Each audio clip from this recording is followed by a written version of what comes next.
তারানাথ তান্ত্রিক মন্ত্রের বলে অশুভ শক্তির সাথে লড়াই করা এক সত্তা।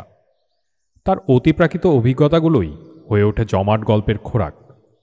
এবারে তারানাথ মুখোমুখি ব্রহ্মপিশাচের গপ্পসপ্পের আজকের আয়োজনে থাকছে তারাদাস বন্দ্যোপাধ্যায়ের গল্প তারানাথ তান্ত্রিক ও ব্রহ্মপিশাচ। চলুন শুরু করা যাক।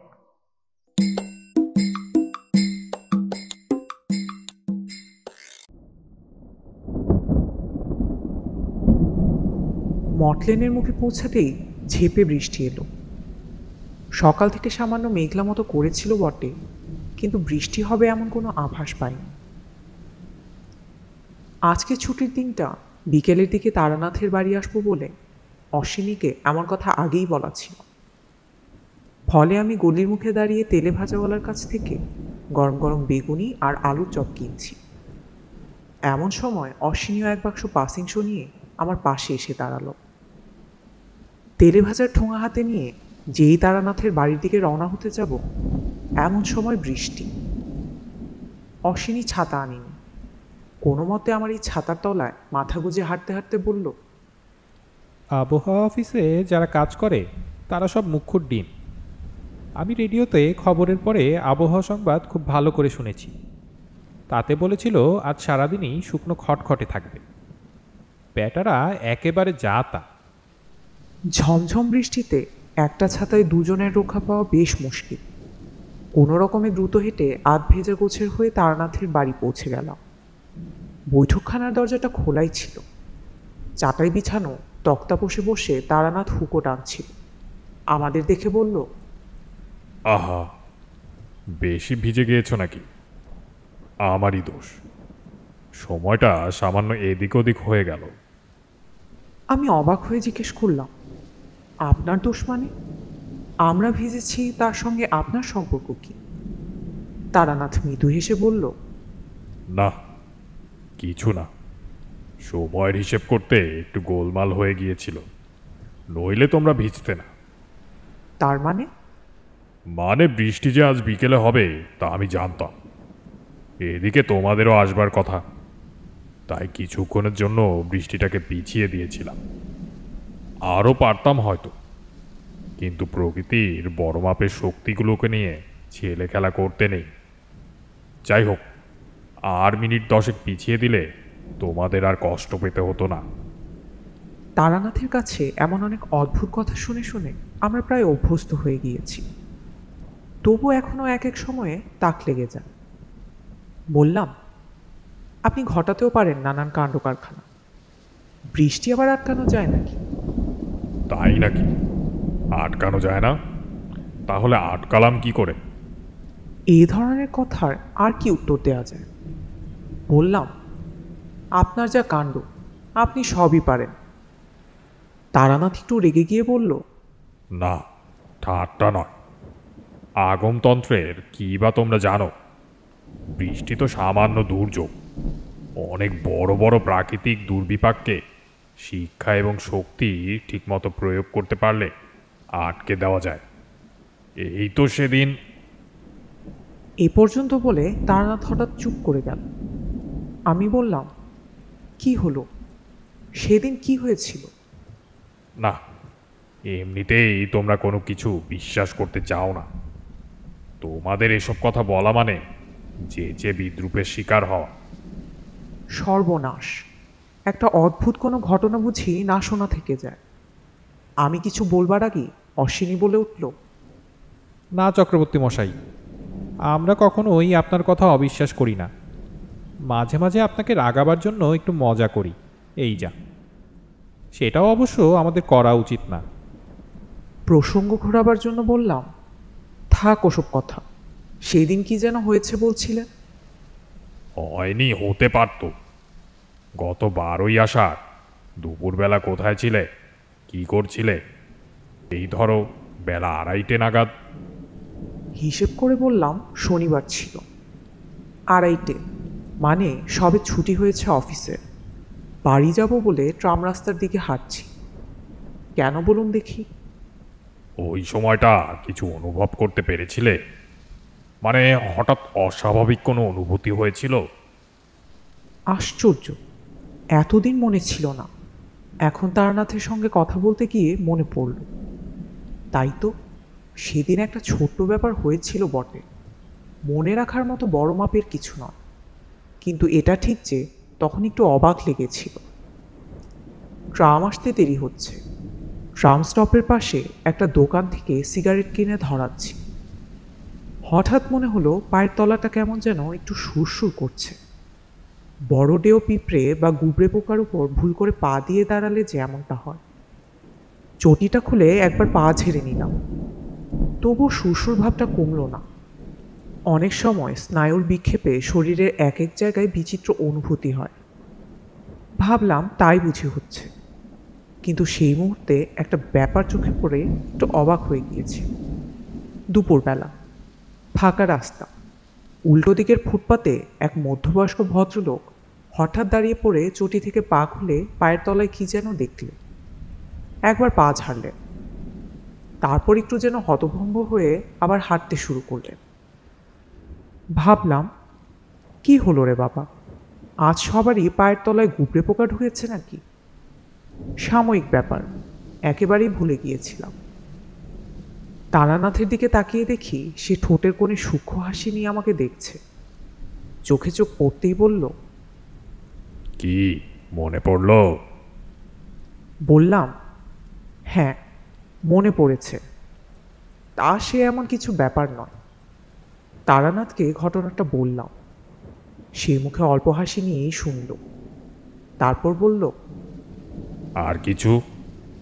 আর কিছু নয়, কেবল মনে হয়েছিল রাস্তার ওপারের ভদ্রলোকেরও একই অনুভূতি হয়েছিল কি করে। কেবল ওই ভদ্রলোকই নয়, আরও অনেকের নিশ্চয়ই সেদিন পায়ের তলায় সুরসুর করে উঠেছিল। তারা সেই মুহূর্তে তোমার কাছাকাছি ছিল না, বা তাদের তুমি চেনো না, নইলে গল্প শুনতে পেতে। এতক্ষণ আমরা নিজেদের মধ্যে কথা বলছিলাম। এখন হঠাৎ অশ্বিনীর দিকে চোখ পড়তে দেখি সে মুখে বিস্ময় ফুটিয়ে আমাদের দিকে তাকিয়ে আছে। তার বিহ্বল ভাব লক্ষ্য করে তারানাথ বলল, কি হে অশ্বিনী, তুমিও কিছু টের পেয়েছিলে নাকি?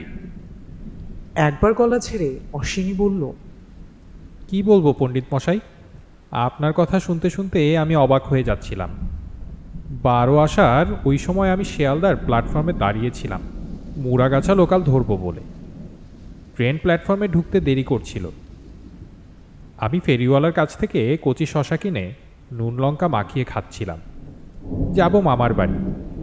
ট্রেন ঢুকতে দেরি হলে পৌঁছতে অন্ধকার হয়ে যাবে, কারণ স্টেশনে নেমেও মাইল 2 পথ হাঁটতে হবে। হঠাৎ আমার মনে হলো পায়ের তলাটা যেন সুরসুর করছে। চটি খুলে পায়ের দিকে একবার তাকালাম, না, জুতোয় বা পায়ে কোনো পোকা বা ওই ধরনের কিছু লেগে নেই। আমিও ভাবলাম মাঝে মাঝে চামড়ায় বিভিন্ন জায়গায় সুরসুরি ভাব হয়, এও বুঝি তেমনই। তবে আমি কাছাকাছি প্ল্যাটফর্মের লোকেদের মধ্যে কোনো চাঞ্চল্য লক্ষ্য করিনি। তখন মনে হয়েছিল সাধারণ ব্যাপার, কিন্তু এখন মনে হচ্ছে এর মধ্যে অন্য কিছু আছে। তারানাথ বলল, 11ই আষাঢ় অমাবস্যা ছিল। তোমরা তো জানো, অমাবস্যার দিন আমি সারা রাত জেগে দেবীর আরাধনা করি। বললাম, মানে কালী সাধনা করেন? না, ঠিক তা নয়। দেবী কালীর পুজো প্রথমে করে নিই বটে, কিন্তু মধ্যরাত্রির থেকে মধুসুন্দরী দেবীর পূজা করি ভোর রাত পর্যন্ত। এই পুজো সাধারণ পুজো নয়, কারণ আগমতন্ত্রে মধুসুন্দরী দেবীর উল্লেখ এবং স্তব আছে বটে, কিন্তু পূজার বিস্তৃত ব্যবস্থা ও প্রকরণ কিছু নেই। তা আমি পেয়েছি 10 মাতৃকা তন্ত্রে শেষে কাঠের ত্রিপট্ট দিয়ে বাঁধা ঠাকুরদার হাতে লেখা অন্তপুথির পাতায়। কোন পুঁথি বুঝলে? যার শেষে জরাসুরের পুজোর নিয়ম পেয়েছিলাম। সে গল্প তো তোমাদের বলেছি।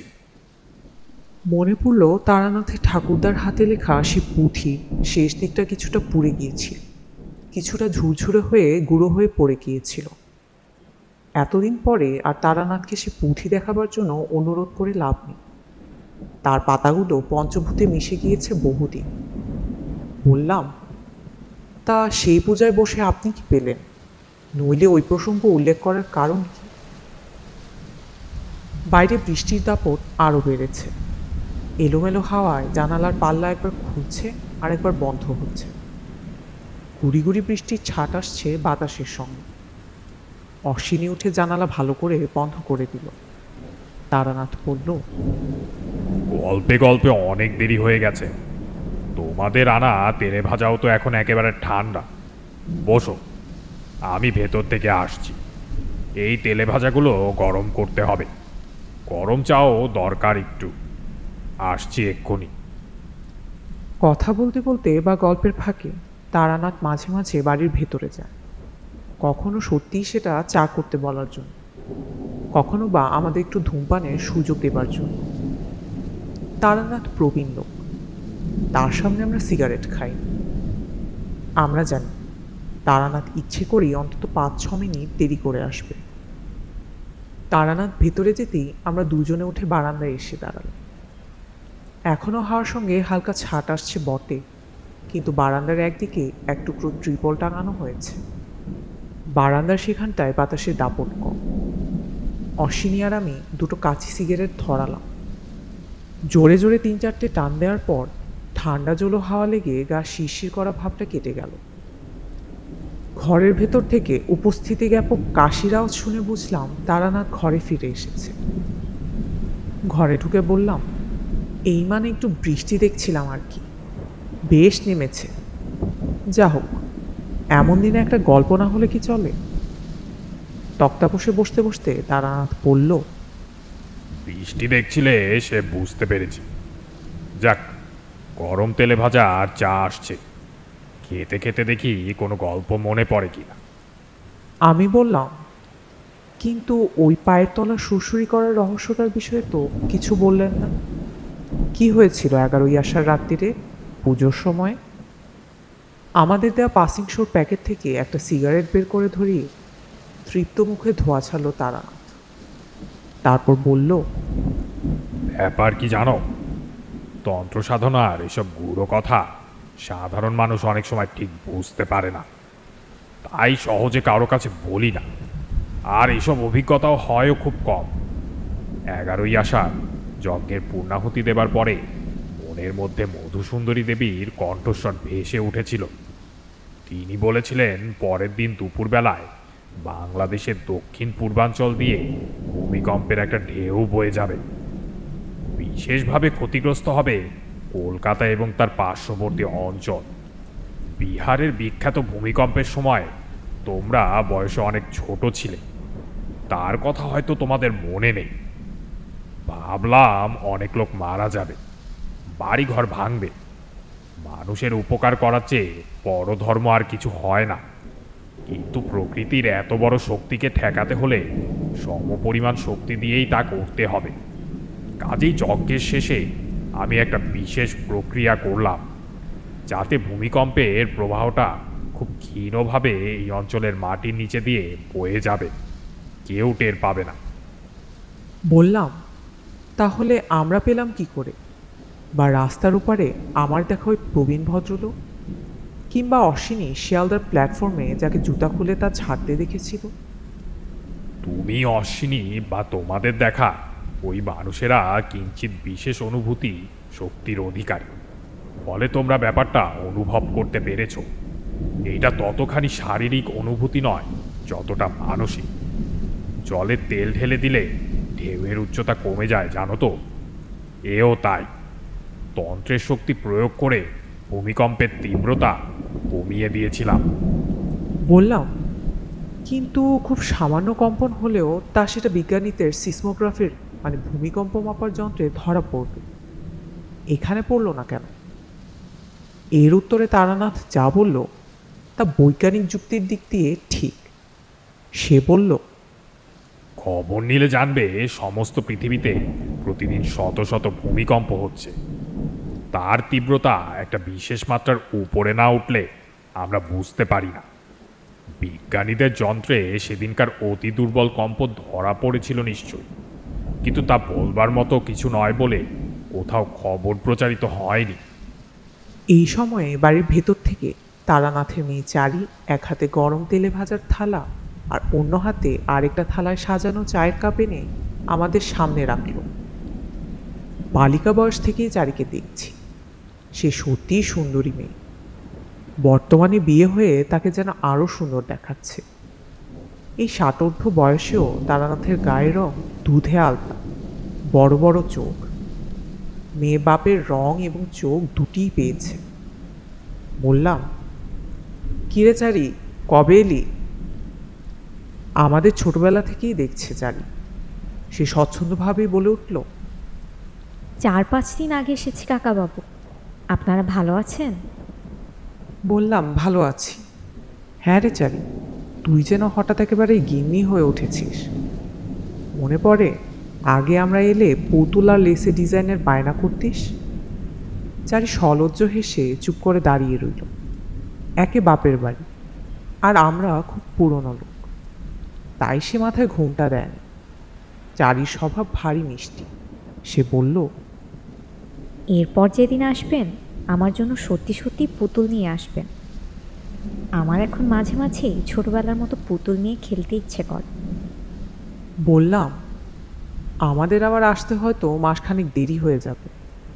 অতদিন কি তুই থাকবি? থাকবো কাকাবাবু, এবার আমাকে বেশ কিছুদিন মা বাবার কাছেই থাকতে হবে। মনে করে পুতুল আনবেন কিন্তু। সে ভেতরে যেতে আমরা সপ্রশ্ন দৃষ্টিতে তারানাথের দিকে তাকালাম। তারানাথ হেসে বলল, চারির বাচ্চা হবে, সেজন্য এই সময়টা আমাদের কাছে এনে রেখেছি। প্রথম বাচ্চা হওয়ার সময় মায়ের কাছে থাকাই ভালো। একটু চিন্তায় ছিলাম, কারণ আমার জ্যোতিষ ব্যবসা এখন ভালো যাচ্ছে না। মধুসুন্দরী দেবী বলেছিলেন আমার কখনো অন্নাভাব হবে না, মোটা ভাত কাপড়ে চলেই যাব, সেটা চলছে। কিন্তু এই সময়টায় মেয়েদের একটু ভালো মন্দ খাওয়াতে হয়, একটু মাছ মাংস, একটু দুধ, তাছাড়া আরও পুষ্টিকর খাদ্য, বুঝলে না? এইসবের জন্য হাতে বেশ কিছু টাকা পয়সা থাকা প্রয়োজন। জামাই অবশ্য খুব ভালো মানুষ, সে চারিকে এখানে পাঠিয়ে দিতে চায়নি। বলেছিল এখানেই থাকুক না কেন, আমাদের একান্নবর্তী পরিবার, সবাই ওকে ভালোবাসে, কোনো অসুবিধে হবে না। অসুবিধে যে হবে না সে আমিও জানতাম, কিন্তু এই সময় মেয়েরা বাপের বাড়িতে থাকলে ভরসা পায়, তাই নিয়ে এলাম। মজা হলো এই, চারি আসার 2-3 দিন পর থেকে আমার আর্থিক অবস্থার সামান্য উন্নতি হতে লাগলো। হাত দেখার খদ্দের তো বাড়লই, নতুন কোষ্ঠী তৈরি করার অর্ডারও পেতে শুরু করলাম। হুগলির তালদিঘি গ্রামে আমার এক দুঃসম্পর্কে বৃদ্ধ পিসে মশাই থাকতেন। হঠাৎ তিনি মারা গেলেন। তার ছেলেপুলে ছিল না, আমি একমাত্র ওয়ারিশন। খবর পেয়ে গিয়েছিলাম বটে, কিন্তু দেখলাম ওই সম্পত্তি আমার কোনো কাজে আসবে না, গিয়ে দেখাশোনাও করতে পারবো না। কাজেই কয়েকদিন থেকে একেবারে জমি বিক্রি করে নগদ টাকা নিয়ে ফিরে এলাম। এভাবে তাড়াহুড়ো করে বিক্রি করায় দাম কিছু কম পেলাম বটে, কিন্তু চারির জন্য টাকা লাগবে ভেবে যা দাম পাই তাতেই বিক্রি করে দিলাম। এমন হবে আমি জানতাম, কারণ দেবীর অংশে তার আশীর্বাদ নিয়ে চারির জন্ম। আমার এই বৈষয়িক উন্নতিও একান্তই সাময়িক। বাচ্চা নিয়ে চারি ফিরে গেলে আমার আবার সেই ডাল ভাত আর মোটা কাপড়। তেলে ভাজা শেষ করে চায়ের চুমুক দিয়ে অশ্বিনী বলল, চকর্তি মশাই, অনেক আশা করে এসেছিলাম। আজকে কি একটা ভালো গল্প হবে না? দিনটাও গল্পের পক্ষে খাসা। 2-3 চুমুকে চা শেষ করে একটা পাসিং শো ধরালো তারা। বলল, কত যে বিচিত্র স্মৃতির ভাণ্ডার বুকের মধ্যে জমে আছে, তার কি বলবো। একটা ঘটনার কথা মনে পড়ছে, সেটা তোমাদের বলা হয়নি। সে ঘটনারও শুরু হয়েছিল এমনই এক বাদলা দিনে। এই আজ প্রায় 20-22 বছর আগেকার কথা। তখন সবে এই মটলেনে এসে বাসা নিয়েছি। চারি তখনও হয়নি। সংসারে আমি আর আমার স্ত্রী, দুজন প্রাণী। বাজারটা আমি নিজের হাতেই করতে ভালোবাসি। তাছাড়া সেভাবে সংসারের কাজকর্ম করার জন্য কর্মচারী রাখার সাধ্য আমার কখনোই ছিল না। একদিন বেলা 10টা নাগাদ বাজার করে ফিরে এসে সবে বৈঠকখানায় বসেছি, এমন সময় এক লোক এসে উপস্থিত হল। বয়স 30 কি 32, শ্যামবর্ণ, খুব সাধারণ মধ্যবিত্ত বাঙালির মতো চেহারা। একবার দেখলে দ্বিতীয়বার তাকাবার কারণ নেই, কিন্তু দুটি কারণে আমাকে তাকাতে হলো। প্রথম কারণ, তার চোখের একটা অসহায় ভাব। এ ভাব আমি আগেও লোকের চোখে দেখেছি। নিজের বুদ্ধিরতি কোনো রহস্যময় ঘটনার সম্মুখীন হলে মানুষের চোখে মুখে এই রকম ভরসাহারা ভাব ফুটে ওঠে। দ্বিতীয় কারণ, আমি বুঝতে পারলাম লোকটি খুব বিপদগ্রস্ত। এই ক্ষমতাটা আমাকে মধুসুন্দরী দেবী দান করেছিল। আজীবন আমি একে মানুষের কল্যাণে কাজে লাগাবার চেষ্টা করেছি। তোমরা যদি জিজ্ঞাসা করো কি দিয়ে আমি এটা বুঝতে পারি, তার উত্তর আমার কাছে নেই। মাথার ভেতর কেমন একটা অনুভূতি হয়, ভাষায় তাকে অনুবাদ করা যায় না। লোকটি এসে আমার পায়ে হাত দিয়ে প্রণাম করে সোজা হয়ে দাঁড়াতে আমি বললাম, বসো। কবে থেকে এরকম আরম্ভ হয়েছে? ভাত রান্না দিয়েই কি শুরু? আমার চোখের সামনে লোকটার মুখ বিস্ময়ে শ্রদ্ধায় যেন কেমন হয়ে গেল। সে হুমড়ি খেয়ে আমার পায়ের উপর মাথা রাখতে এলো।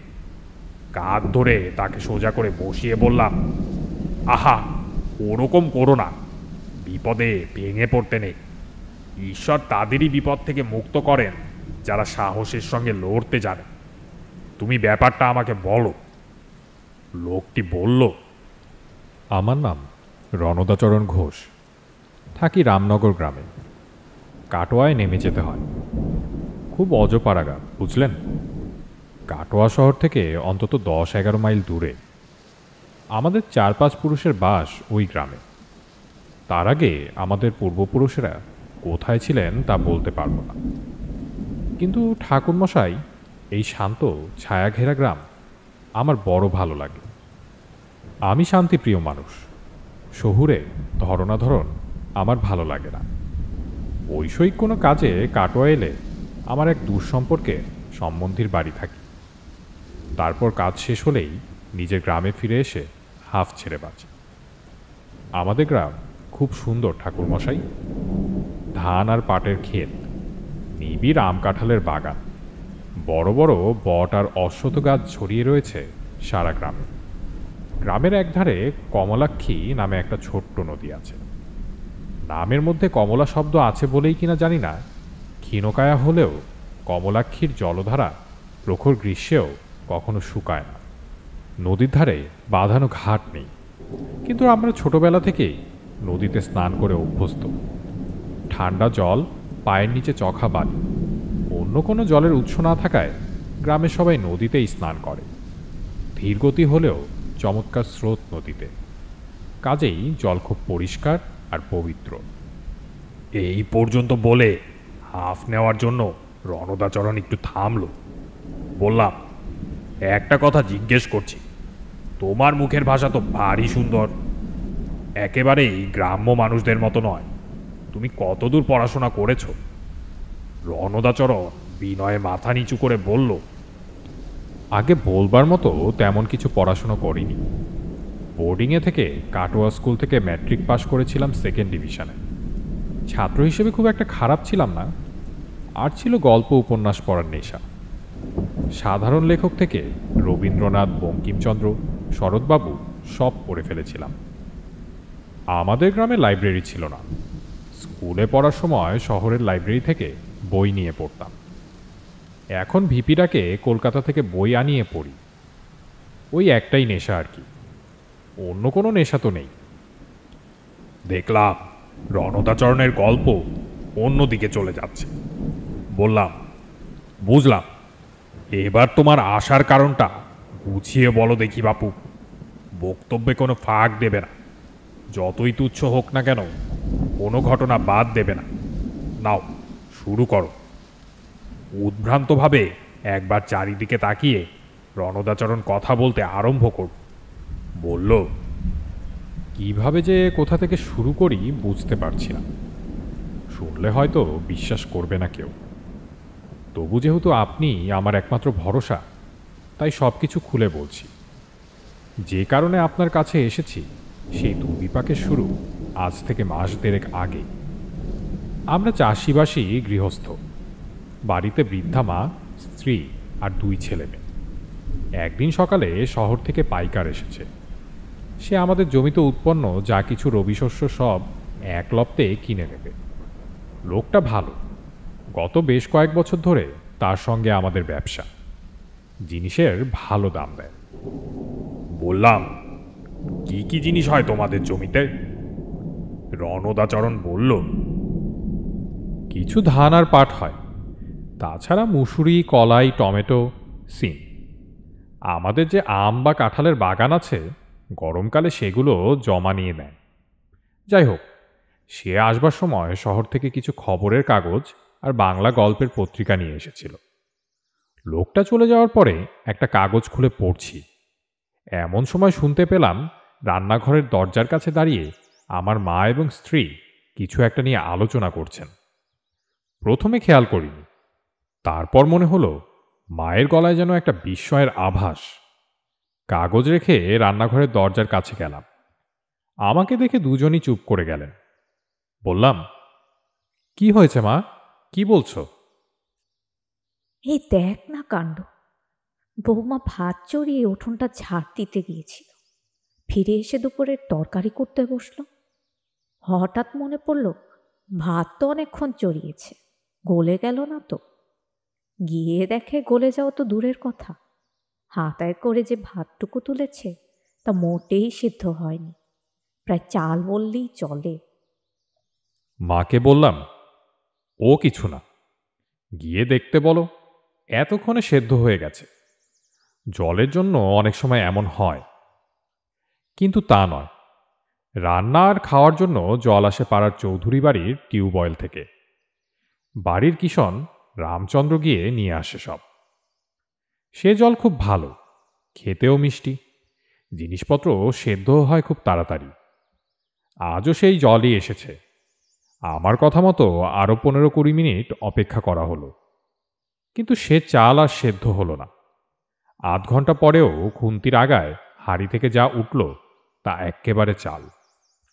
কিছু বুঝতে না পেরে আবার নতুন করে জল চাপিয়ে চাল ছাড়া হলো। এবার কিন্তু অন্য দিনের মতোই ভাত ঠিক সময়ে তৈরি হয়ে গেল। রণদাচরণ থামতেই প্রশ্ন করলাম, আর কি কি সমস্যা হয়েছে বলো? কখনো কোনো রকম ভয় টয় পেয়েছো নাকি? আগে সেভাবে যে কিছু ঘটেছে বা দেখেছি তা নয়, কিন্তু আজ কদিন ধরে মনটা কেন যেন খুব ভারী হয়ে আছে। কি যেন একটা অমঙ্গল ঘনিয়ে আসছে আমাদের পরিবারের উপর। রাতে ভালো করে ঘুমোতে পারি না, দিনে কোনো কাজে মন বসে না, রাত্রিরে ঘুরে ফিরে একটা স্বপ্ন প্রায়ই দেখছি। বললাম, কি স্বপ্ন দেখেছ? গুছিয়ে বলো দেখি। স্বপ্নটা যে খুব ভয়ের তা নয়, কিন্তু আমি স্বপ্নের ভেতর ভয় পেয়ে যাই। আমার দম বন্ধ হয়ে আসে, নিঃশ্বাস নিতে পারি না। চমকে জেগে উঠে বসে অনেকক্ষণ ঈশ্বরের নাম করি। স্বপ্নে দেখি আমি যেন একটা অদ্ভুত জায়গায় গিয়েছি। জায়গাটা অর্ধেক তৈরি একটা শহর, কিন্তু সেই শহরের কোনো বাড়ি সম্পূর্ণ তৈরি হয়নি। প্রত্যেকটা বাড়ি খানিকটা উঠে থেমে রয়েছে। কোনোটা কাঠ থামাল পর্যন্ত গাঁথা, কোনোটা ভিতের ওপর হাত খানেক মাত্র উঠেছে। যেদিকে তাকাই, যতদূর তাকাই, কেবল একই রকম বাড়ি। ভিত আর দেওয়ালের ফাঁক ফোকর দিয়ে গজিয়েছে বট, অশ্বত্থ আর আকন্দের চারা। কোথাও পথ নেই, রাস্তা নেই, কেবল গায়ে গায়ে লাগা অর্ধেক তৈরি ভুতুরে বাড়ি। সময়টা দিনও না, রাত্রিও না। আকাশে চাঁদ বা সূর্য নেই। পরিবেশে অদ্ভুত একটা ম্লান ছায়া ছায়া আলো।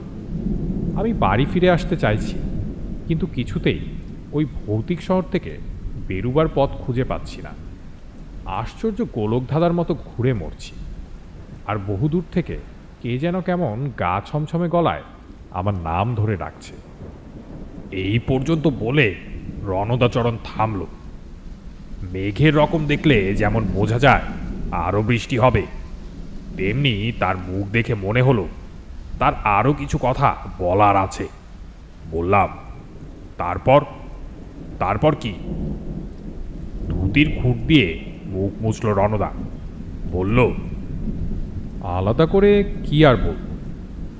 এরপর থেকে একদিন বাদ দিয়ে রান্নায় বাধা পড়তে লাগে। কোনোদিন চাল সেদ্ধ হয় না, কোনোদিন ডাল। একদিন আবার তরকারি করবার সময় সবগুলো পটলের ভেতর থেকে মোটা মোটা শুয়োপোকা বেরোলো। একদিন সন্ধেবেলা মা ঠাকুর ঘর থেকে ভয়ে চিৎকার করে উঠলেন। আমার স্ত্রী আর আমি তাড়াতাড়ি ছুটে গেলাম। গিয়ে দেখি ঠাকুরের আসনের সামনে মা হাতে দেশলাই নিয়ে উদ্ভ্রান্ত হয়ে বসে আছেন। বললাম, কি হয়েছে মা, চিৎকার করে উঠলে কেন? আমার দেশলাই জ্বলছে না কেন রে খোকা? কিছুতেই ঠাকুরের সামনে প্রদীপটা জ্বালাতে পারছি না।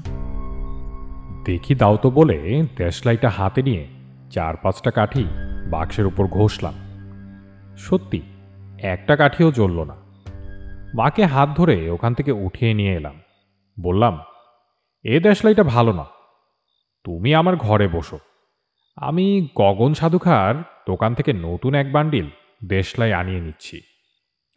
রামচন্দ্র গিয়ে পাড়ার দোকান থেকে দেশলাইয়ের প্যাকেট নিয়ে এলো। মায়ের হাতে দিয়ে বললাম, জ্বালো তো একটা কাঠি দেখি।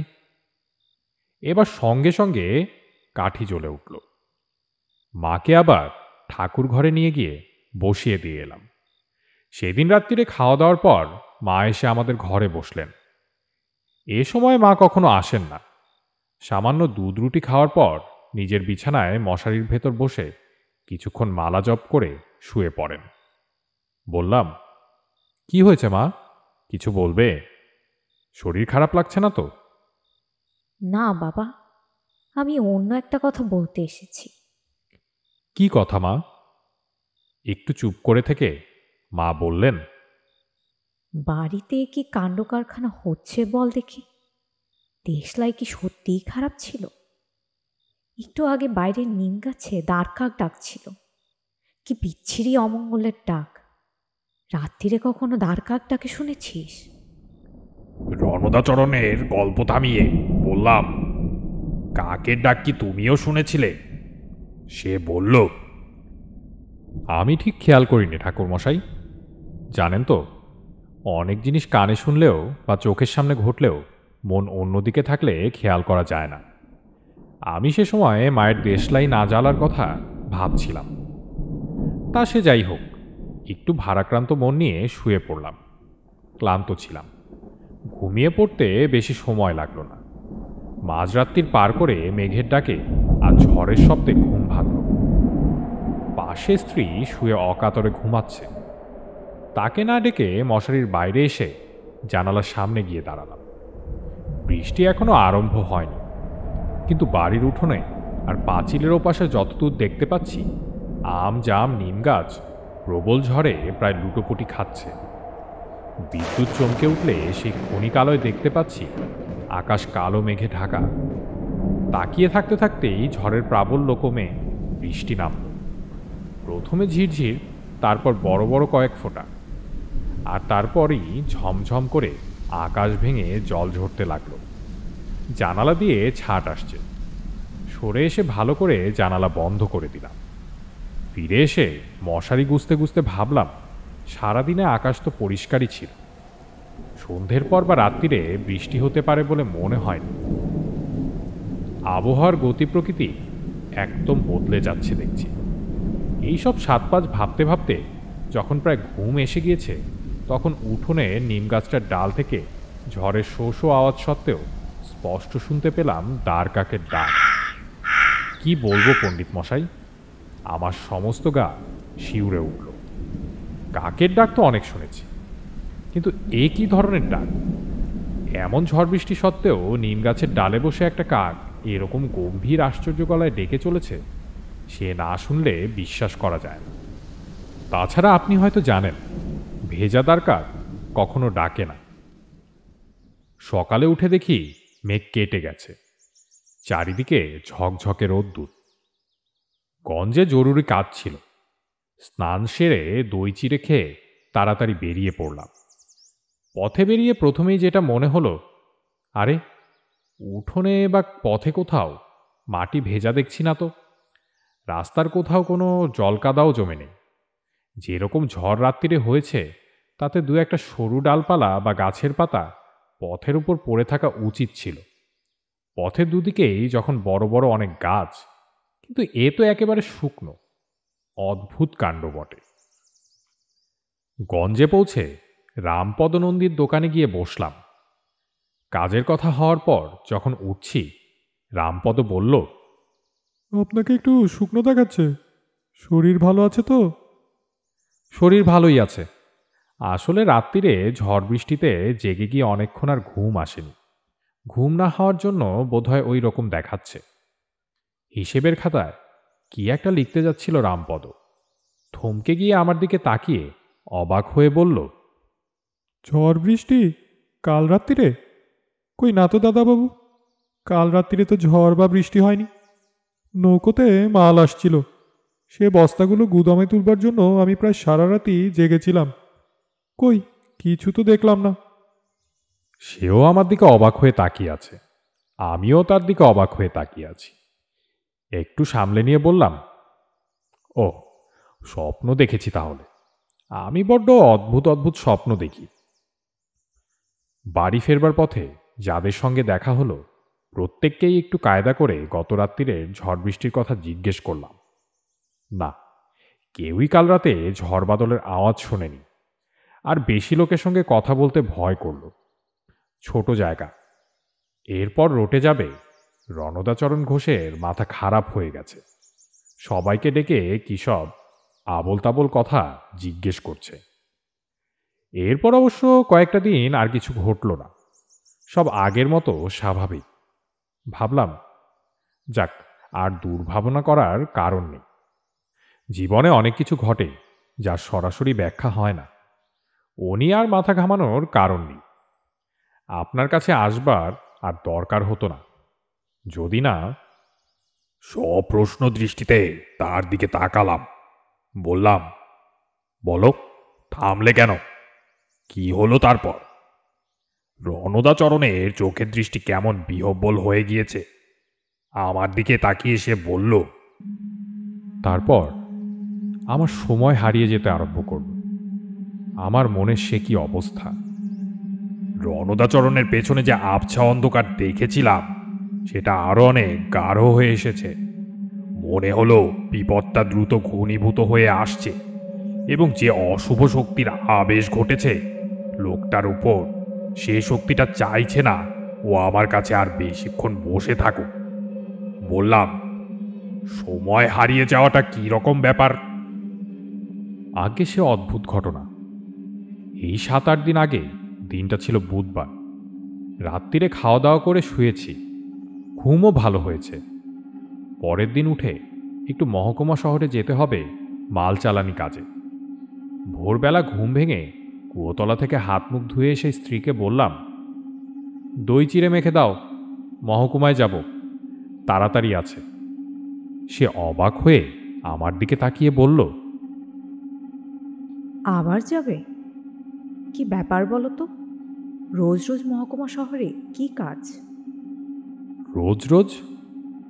আমি এর মধ্যে আবার মহকুমা শহরে কবে গেলাম? আমার স্ত্রীর মুখ কেমন হয়ে গেল। হতভম্ব হয়ে সে বলল, সে কি, গতকালই তো তুমি সকালবেলা উঠে মহকুমা শহরে গেলে, বললে কি এক জরুরি কাজ আছে। দই আর চিড়ে খেয়েই তো বেরুলে, দুপুরে আর ফেরোনি। ওখানেই কোথায় খেয়ে একেবারে সন্ধেবেলা বাড়ি এলে। বাসলা ধানের চিড়েও তো নিয়ে এলে সের দুধ, রান্নাঘরে তাকে তুলে রাখলাম। তোমার হয়েছে কি বলো তো?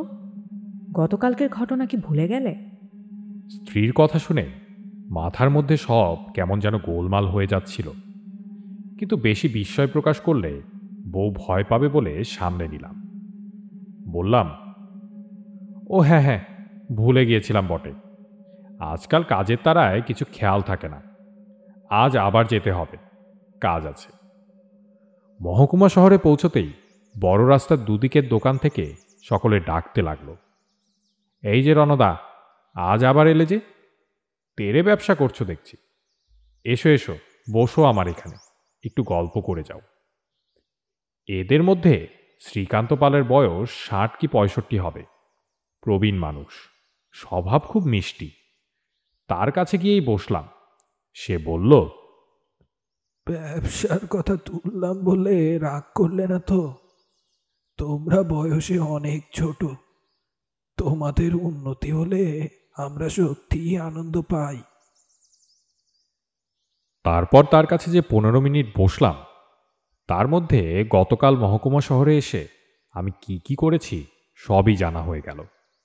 শ্রীকান্তর কাছ থেকে উঠে বাজারে যেখান দিয়েই হাঁটি, সকলেই বলে, এই যে রণদাবাবু, আজ আবার যে। কি বলবো পণ্ডিত মশাই, আমি রীতিমতো ঘাবড়ে গেলাম। বেশি দিন আগেকার ব্যাপার হলেও না হয় কথা ছিল, কিন্তু সবাই তো বলছে গতকালকের ব্যাপার। যেন ভুলে গিয়েছি এরকম ভান করে একজনকে জিজ্ঞেস করলাম, আজকে যেন কি বার? সে বলল, বৃহস্পতিবার। সেখান থেকে সরে এসে একটু ফাঁকা জায়গায় একটা বাঁধানো বট গাছ, তার বেদিতে এসে কিছুক্ষণ বসলাম। একটা পুরো দিন আমার হিসেবের থেকে হারিয়ে গেছে। গতকাল মঙ্গলবার গিয়েছে, আজ তো বুধবার হওয়ার কথা। এ কি কাণ্ড! খুব ভয় পেয়ে গেলাম। তারপরে হঠাৎ মনে পড়ে গেল চড়ুইটিপ গ্রামের আমার এক ছোটবেলার বন্ধুর কথা। আপনি অনেকদিন আগে সে গায়ে গিয়েছিলেন শ্বেত বগলার পুজো করতে। আমার বন্ধু তখন ছোট, কিন্তু আপনার কথা তার মনে আছে। তার কাছ থেকে ঠিকানা জোগাড় করে চলে এলাম আপনার কাছে। আপনার সেই বন্ধু বিরাজবাবু, তিনি এখনও বেঁচে আছেন। তিনিই ঠিকানা দিলেন। বললাম, আর কিছু বলবে? ওই স্বপ্নটা ইদানিং আবার দেখছি পণ্ডিত মশাই। ওই যে সেই অর্ধেক তৈরি শহরে ঘুরে বেড়াচ্ছি, আর কে যেন অদ্ভুত গলায় আমার নাম ধরে ডাকছে। ডাকটা দূরে ছিল, এখন প্রতি স্বপ্নে যে ডাকছে সে যেন কাছে চলে আসছে। আমি আর দেরি না করে চলে এসেছি আপনার এখানে। আপনি আমাকে রক্ষা করুন। একটু ভেবে বললাম, বাড়ি চলে যাও, একটা মাদুলি তোমার হাতে পরিয়ে দিচ্ছি। আগামী অমাবস্যা পর্যন্ত এই মাদুলি তোমাকে রক্ষা করবে। কৃষ্ণা চতুর্দশীর দিন দুপুর নাগাদ আমি পৌঁছে যাব তোমার বাড়ি। ভালো করে ঠিকানা দিয়ে যাও। সেখানে রাত্রির বেলা আমি একটা পুজো আর যজ্ঞ করব। ভয় নেই, বিপদ কেটে যাবে। রণদাচরণের মুখ উজ্জ্বল হয়ে উঠল। সে বলল, বাঁচলুম পণ্ডিত মশাই। তা কি কি জিনিস আমাকে সংগ্রহ করে রাখতে হবে বলুন? আর দক্ষিণাসহ মোট খরচই বা কত পড়বে? খরচের কথা এখন থাক, জিনিসের ফর্দ একটা বানিয়ে দিচ্ছি, জোগাড় করে রাখবে। কিছু জিনিস তুমি পাবে না, সেসব আমি নিয়ে যাব। এই ফর্দেরই কয়েকটা দ্রব্য পাওয়া কঠিন, তবু চেষ্টা করো। গ্রামে থাকো, পেয়ে যাবে। ফর্দ তৈরি করে যখন তার হাতে দিলাম, তার মুখ বিস্ময়ে ভরে উঠল। বেচারার দোষ নেই, সাধারণ পুজোর জিনিসপত্রের মতো তো নয়। ফর্দে কি কি ছিল শুনবে? এই শোনো, সিদ্ধি, উপবিত, হরতুকি, আতপ চাল, কলা, মাটির সরা ইত্যাদি, যা সাধারণ ফর্দে থাকে। তার সঙ্গে ছিল প্রথম ফল ধরেছে এমন আম গাছের পোকায় খাওয়া 5টি পাতা, কলা বাদুরের ডানা, কেউ ডুবে মারা গেছে এমন পুকুরের তলার মাটি, কলঙ্ক ধরা পুরনো পেতলের প্রদীপ। রণদাচরণ বলল, এসব জিনিস আমি জোগাড় করে রাখব। আর কি লাগবে বলছিলেন? সে তুমি পাবে না, দোকানে কিনতে পাওয়া যায় না। বললাম তো, আমি নিয়ে যাব। এবার যাবার রাস্তা ভালো করে বলো তো। 3 পর রণদাচরণের গ্রামের রাস্তায় বাস থেকে নামলাম। তারানাথ সিগারেট ধরাবার জন্য থামল। সেই ফাঁকে বললাম, আপনি তো গল্প বলে চলেছেন, কিন্তু আমাদের কিছু প্রশ্ন জমে যাচ্ছে যে। দেশলাইয়ের কাঠিটা ছাইদানি হিসেবে ব্যবহৃত নারকেলের মালায় গুজে দিয়ে তারানাথ বলল, বলো। এভাবে কতক্ষণ আর গল্প শোনা যায়? রণদাচরণের দুর্ভাগ্যের পেছনে কি ছিল বলুন। এদিকে তো হাঁপিয়ে উঠলাম। তারানাথ বলল, ব্রহ্ম পিশাচ। তারানাথ চক্রবর্তীর কাছে অনেক বিচিত্র কথা শুনেছি, কিন্তু কখনো ব্রহ্ম পিশাচের কথা শুনিনি। বললাম, সেটা আবার কি? সিগারেটে জোরে একটা টান দিয়ে তারানাথ বলল, তা বলতে পারবো না, কখনো দেখিনি তো, বোধ হয় দেখা যায়ও না। যেমন ধরো দুর্ঘটনার সম্ভাবনা, ভয়, বিষণ্ণতা, অমঙ্গল, ভয়ানক অসুস্থ রোগীর ঘরের ম্লান পরিবেশ, এইসব কি দেখা যায়? প্রকৃতি তেমনই একটা অশুভ শক্তির নাম ব্রহ্ম পিশাচ। নাম দিয়ে চিহ্নিত করলে ধারণা করা সহজ হয় বলে এই নাম ব্যবহার করা হয়। নইলে নিম্ন ডামরতন্ত্রের প্রায় বিলুপ্ত প্রেত কপাটিকা শাখায় একে বিপরীতকারিকা শক্তি বলা হয়েছে, কোনো নাম দেওয়া হয়নি। মানুষের উপর এর প্রভাব পড়ে কেন? রণদাচরণের অপরাধ কি? কেন তাকে ভুগতে হচ্ছিল? কোনো কারণ নেই। হঠাৎ রাস্তায় পিছলে পড়ে গিয়ে পা ভাঙে কেন? বলেছি তো, জিনিসটা একটা দুর্ঘটনার মতো, খুবই শক্তিশালী সম্ভাবনা। কারো উপরে এর প্রভাব পড়লে তাকে দুর্ভাগ্যজনক আকস্মিকতা বলে মেনে নেওয়া ছাড়া উপায় নেই। ব্রহ্মপিশাচ জগতের একটা অন্ধ অপশক্তি। এর কোনো রূপ আকার বা চেতনা কিছুই নেই, কিন্তু যার উপরে এর প্রভাব পড়ে তাকে এবং তার কাছের মানুষদের বড় কষ্ট দেয়। জিজ্ঞেস করলাম, আপনি আগে থেকে ব্যাপারটা জানতেন নাকি রণদাচরণই প্রথম? তারানাথ উত্তর দিল, রণদাচরণ দ্বিতীয়। এইসব ঘটনা তো রোজ রোজ ঘটে না, আর এত বড় দেশে কোথাও ঘটলেও সব খবর আমার কাছে পৌঁছয় না। আগে একটা মাত্র লোককে দেখেছিলাম এরকমই পিশাচগ্রস্ত। তখন আমি সমস্ত বাংলাদেশে পায়ে হেঁটে ঘুরে বেড়াচ্ছি। নদিয়া আর মুর্শিদাবাদের সীমান্তে এক গ্রামে আশ্রয় নিয়েছিলাম, সেইখানেই দেখা। তারা আমাকে ডাকেনি বা আমার তন্ত্রমন্ত্রের সাধনা সম্বন্ধেও কিছু জানতো না। আমি এমনি সাধারণ ব্রাহ্মণ অতিথি হিসেবে রাত্রিরের আশ্রয় নিয়েছিলাম।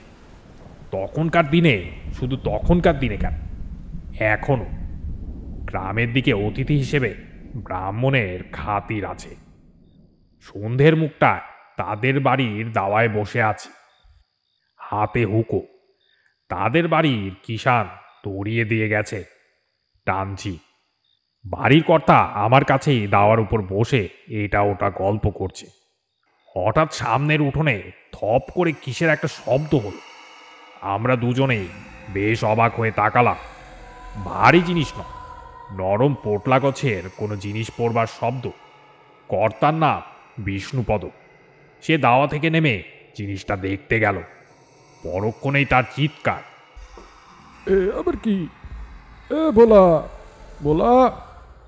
ভেতর বাড়ি থেকে ভাই ছেলেপুলে সব বেরিয়ে এলো। লণ্ঠন আর লাঠি হাতে কর্মচারী ভোলাও দেখতে এলো ব্যাপারটা কি। আমিও এগিয়ে গেলাম। উঠোনের ঠিক মাঝখানে কোথা থেকে একটা মোটা সোটা বেড়াল এসে পড়েছে। দরজা দিয়ে হেঁটে আসেনি, কারণ ওপর থেকে পড়ার আওয়াজটা আমি নিজেই শুনেছি। পাঁচিলের পাশ থেকে প্রাণীটাকে কেউ যেন ছুঁড়ে দিয়েছে। হঠাৎ এসে মাটিতে পড়ায় থতমত খেয়ে বেড়ালটা সেই জায়গাটাই চুপ করে বসে আছে। বারান্দা থেকে এক বৃদ্ধা, সম্ভবত বিষ্ণুপদের মা, তিনি বললেন, ওই আবার কি শুরু হলো? বিষ্ণু, এর জন্য কিছু একটা কর বাবা। বিষ্ণুপদ কিছু বলবার আগেই সমস্ত উঠোন জুড়ে ধূপধাপ শব্দ শুরু হয়ে গেল। এবার শুধু বেড়াল নয়, তার সঙ্গে ছোট আর মাঝারি আকারে কুকুরের বাচ্চা, সেগুলো মাটিতে পড়তেই তার স্বরে চেঁচামেচি শুরু করে দিল। এমন অনৈসর্গিক কাণ্ড কখনো দেখিনি। বিষ্ণুপদ চিৎকার করে তার কর্মচারী ভোলাকে বলল, বাইরের দরজা খুলে দে, এগুলো বেরিয়ে যাক। ভোলা ছুটে গিয়ে উঠোনের দরজা খুলে দিতে প্রাণীগুলো হুড়মুড় করে বেরিয়ে চলে গেল। বারান্দায় বিষ্ণুপদের মা কাঁদছেন, ভাইয়েরা বিহ্বল হয়ে দাঁড়িয়ে আছে, আর বিষ্ণুপদ আমার হাত ধরে বলছে, ঠাকুরমশাই, আজ কদিন ধরে দিন রাত্রিরে বাড়িতে সব অদ্ভুত কাণ্ড হচ্ছে। আপনাকে বলবো ভাবছিলাম, তার মধ্যে এই আপনার সামনেই হয়ে গেল। বিষ্ণুপদ তার বাড়িতে ঘটা অঘটনের কাহিনী ভীত মুখে বলে গেল, কিন্তু আমার সেসব শোনার প্রয়োজন ছিল না, কারণ আমি ততক্ষণে বাতাসে আতপ চাল আর কিসের একটা অপ্রীতিকর আষ্টে গন্ধ পেতে আরম্ভ করেছি।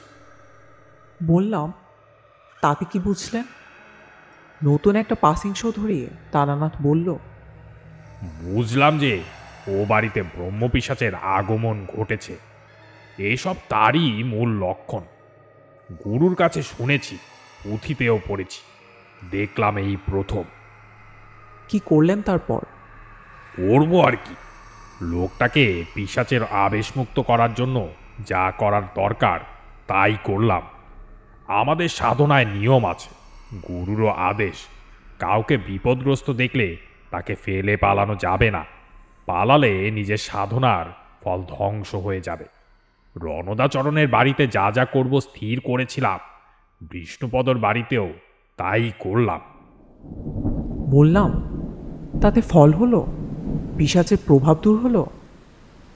তারানাথ একটু চটে গিয়ে বলল, ফল হবে না বলছো কি? আমি তারানাথ তান্ত্রিক, বীরভূম শ্মশানের হাকিনী সিদ্ধা মাতু পাগলির শিষ্য।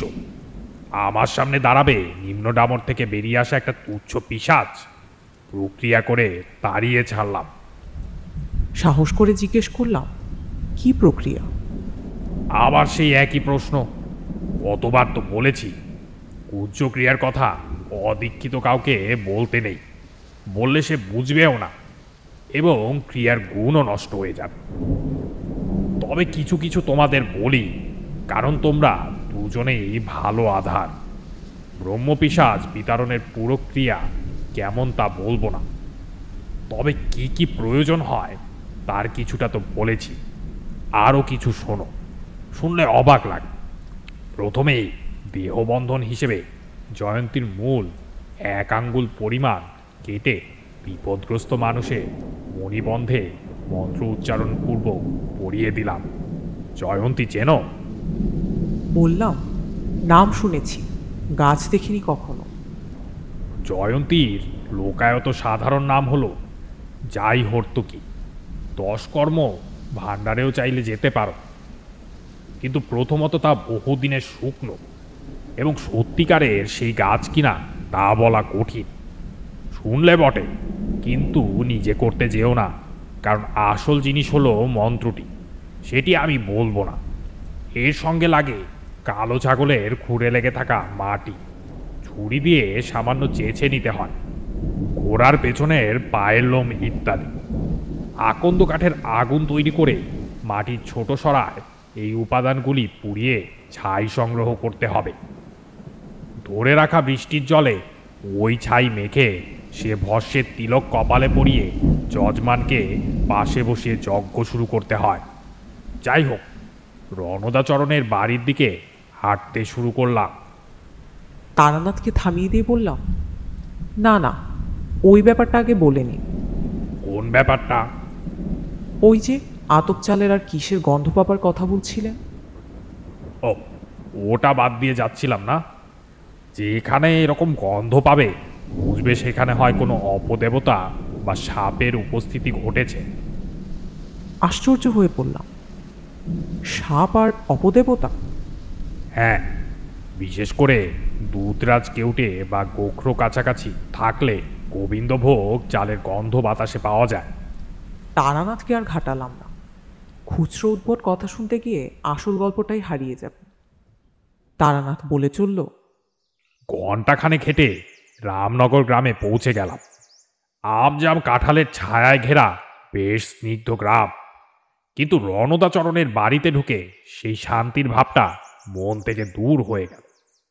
এই বিশেষ অনুভূতির ক্ষমতাটা মধুসুন্দরী দেবী আমাকে দান করেছিলেন। যেখানে কোনো অশুভ বা অপ্রাকৃত শক্তির আবেশ ঘটেছে, সেখানে পা দেওয়া মাত্র আমি তা বুঝতে পারি। আমাকে দেখে রণদাচরণ দৌড়ে এলো। বারান্দায় জল চৌকির উপর বসে হাত মুখ ধুয়ে বিশ্রাম করতে করতে জিজ্ঞেস করলাম, এর মধ্যে আর কিছু ঘটেছে নাকি? আজ্ঞে না, বোধহয় আপনার মাদুলির গুণ। কেবল কাল রাত্রিরেও স্বপ্নটা দেখেছি। সে অর্ধেক তৈরি বাড়ির শাড়ি। আমি বেরুতে পারছি না সেই গোলকধাঁধা থেকে। বললাম, ভয় নেই রণদা, এবার সব কিছু ঠিক হয়ে যাবে। যা যা জোগাড় করতে বলেছিলাম পেয়েছ? আগে হ্যাঁ, কিছু তো আপনি আনবেন বলেছিলেন। সে আমি এনেছি। তোমাদের বাড়ি তো দেখছি বেশ বড়। ছাদে ওঠবার সিঁড়ি আছে, নইলে লোক দিয়ে আজকের মধ্যেই ভাড়া বানিয়ে নাও। কালকের পুজো আর হোম আমি ছাদে করব। আগে ছাদে? হ্যাঁ। শোনো রণদা, যজমানকে না জানিয়ে কোনো ক্রিয়াকর্ম করা উচিত নয়, তাতে ক্রিয়ার ফল হয় না। তোমার বাড়িতে এবং তোমার জীবনে যেসব ঘটনা ঘটছে তার কারণ শুনবে?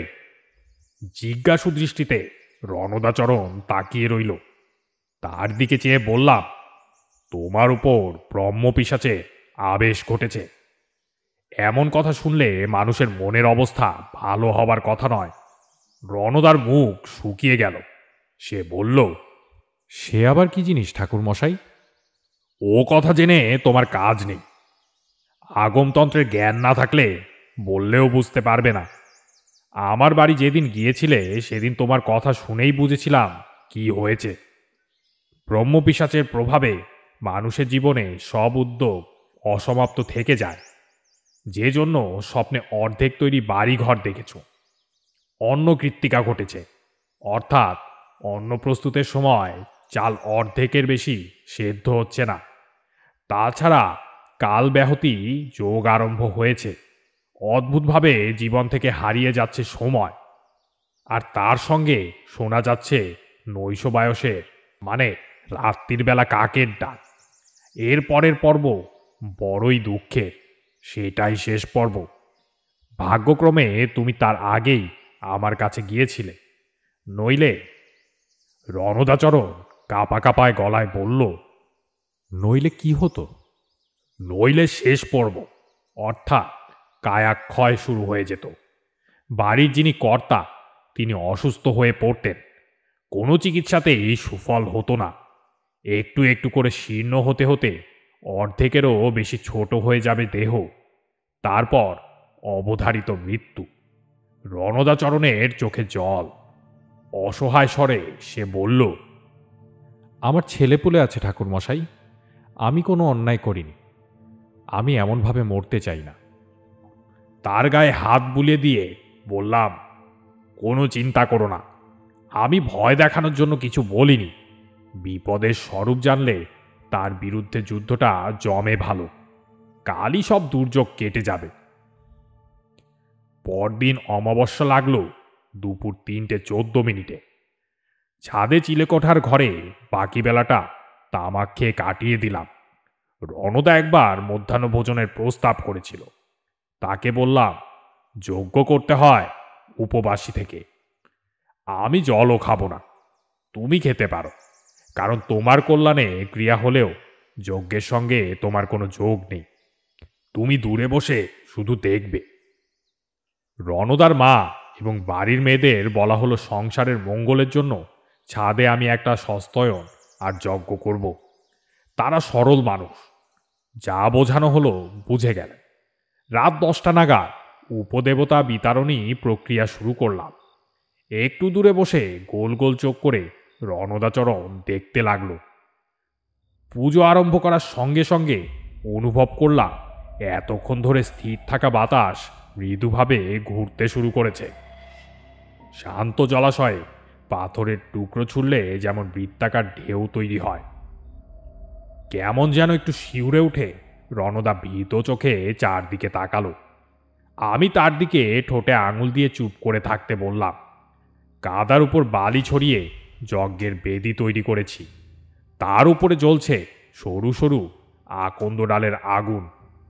ডান হাতে কুশি করে ঘি নিয়ে আহুতি দিচ্ছি, আর প্রতিবার বাঁ হাতে ধরা আশ্বাওড়ার ডাল আছড়াচ্ছি ছাদের ওপর।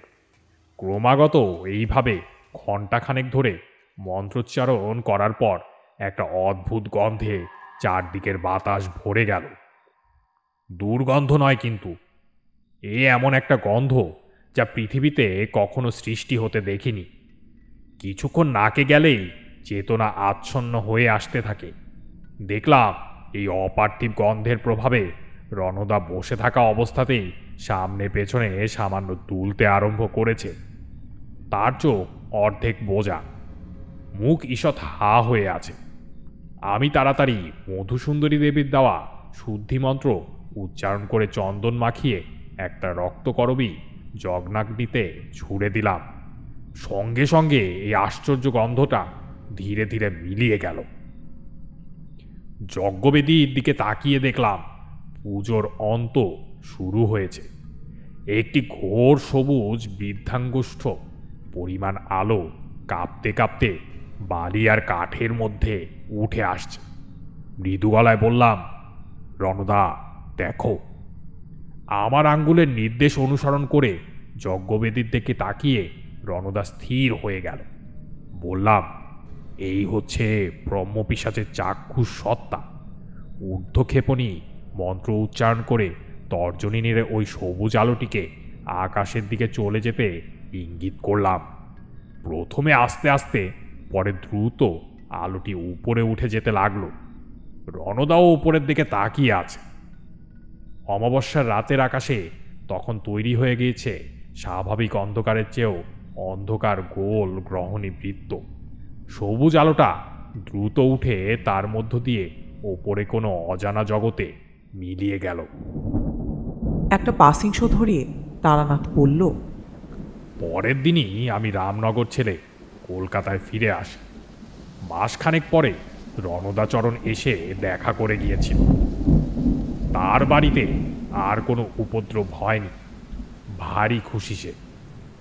গল্প শেষ করে তারানাথ বলল, কি যা বললাম বিশ্বাস হলো না বুঝি? এই জন্যই তোমাদের কিছু বলতে ইচ্ছে করে না।